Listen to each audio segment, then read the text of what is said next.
নিরামিষ দিনে আমাদের খুবই চিন্তা হয়, আর যদি ফ্রিজে থাকে ঢেঁড়স, সে তো তাহলে কী বানাবো, সে নিয়ে আরও চিন্তার ব্যাপার। আর চিন্তার কোনো দরকার নেই, এরকম নিরামিষ দিনে একটা ঢেঁড়স রেসিপি বানালে ভাতের থালা পুরো খালি। নমস্কার বন্ধুরা, আমি মহুয়া, ওয়েলকাম টু মহুয়া কুকিংস। আবারও আমি চলে এসেছি নতুন স্বাদের একটা রেসিপি নিয়ে। চলুন বন্ধুরা, রেসিপিটা এবার শুরু করা যাক। চলুন এবার রেসিপিটা বানিয়ে নেওয়া যাক। প্রথমে নিয়ে নিয়েছি 150 গ্রাম ঢেঁড়স, আর নিয়েছি কেটে রাখা টমেটো কুচি আর কাঁচা লঙ্কা। এবার একটা বাটি নিয়েছি, তার মধ্যে দিয়ে দেব 2 চামচ কালো সর্ষে, 1 চামচ সাদা সর্ষে, আর দেব ভর্তি করে 2 চামচ পোস্ত দিয়ে এবারে ওর মধ্যে দিয়ে দেব বেশ কিছু পরিমাণ কাজু বাদাম, আর দেব 3টে কাঁচা লঙ্কা, কারণ আমি ভাঙা কাজুতে ইউজ করেছি। এবার ওর মধ্যে জল দিয়ে বেশ কিছুক্ষণ ভিজিয়ে রাখবো, তবেই কিন্তু পোস্তটা বাড়তে খুব তাড়াতাড়ি হবে। এবার চলুন পোস্তটাকে ছেঁকে নিয়ে মিক্সির বাটিতে দিয়ে খুব সুন্দর একটা পেস্ট বানিয়ে নিই। এবার নিয়ে নিয়েছি একটা বড় সাইজের বোল, আর ঢেঁড়সগুলোর এরকম পিছন আর সামন অল্প অল্প করে কেটে নিয়েছি। এই ঢেঁড়স রেসিপিটা বানাতে গেলে একটু কচি ঢেঁড়স হলে খেতে দারুণ মজা হবে। এবার ঢেঁড়সগুলোকে একটা পাত্রের মধ্যে ঢেলে নিয়েছি, আর ঢেলে নেবার পর ওর মধ্যে একটু অল্প পরিমাণ জল ছড়া দিয়েছি, যাতে প্রত্যেকটা মশলা ওর গায়ে খুব ভালোভাবে ধরে নেয়। আর জলটাকে খুব ভালোভাবে মিশিয়ে নিচ্ছি।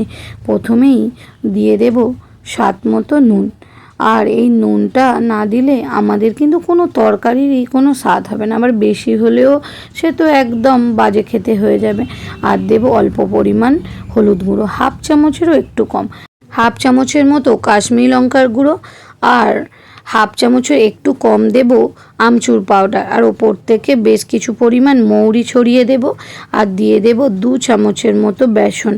আর এই বেসন দিয়ে খুব ভালোভাবে মিশিয়ে নিলেই ব্যাস, আমাদের তো ভেন্ডি কারি বানাতে অনেকটা পথ এগিয়ে গেলাম।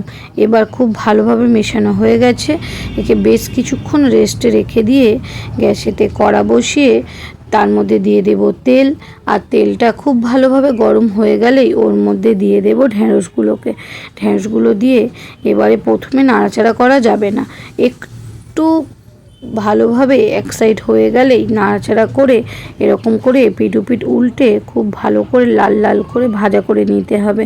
বন্ধুরা, এই রেসিপিটা যদি ভালো লেগে থাকে তাহলে ফেসবুক থেকে দেখলে ফলো, আর ইউটিউব থেকে দেখলে সাবস্ক্রাইব করে দেওয়ার অনুরোধ রইল।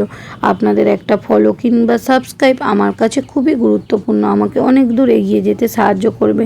এবার আমার ঢেঁড়সগুলো খুব ভালোভাবে ভাজা হয়ে গেছে, সবগুলো তুলে নিয়ে ওর মধ্যে দিয়ে দেব কালো জিরে 1/2 চামচের মতো, আর দেব 1/2 চামচের মতো কাশ্মীরি লঙ্কার গুঁড়ো দিয়ে খুব ভালো করে নাড়াচাড়া করে মিশিয়ে নিয়ে এখানে আমি বড় সাইজের 2টো টমেটো কেটে নিয়েছি, আর নিয়েছি 3টে কাঁচা লঙ্কা দিয়ে দেব। দিয়ে খুব ভালো করে নাড়াচাড়া করে টমেটোটা খুব তাড়াতাড়ি গলে যাওয়ার জন্য ওর মধ্যে দিয়ে দিয়েছি কিছুটা নুন দিয়ে নাড়াচাড়া করে মিশিয়ে নেওয়ার পর টমেটোটা একটু নরম হয়ে গেলেই যে পেস্টটা বানিয়ে রেখেছিলাম সেটাকেও এবার ওর মধ্যে দিয়ে দেব।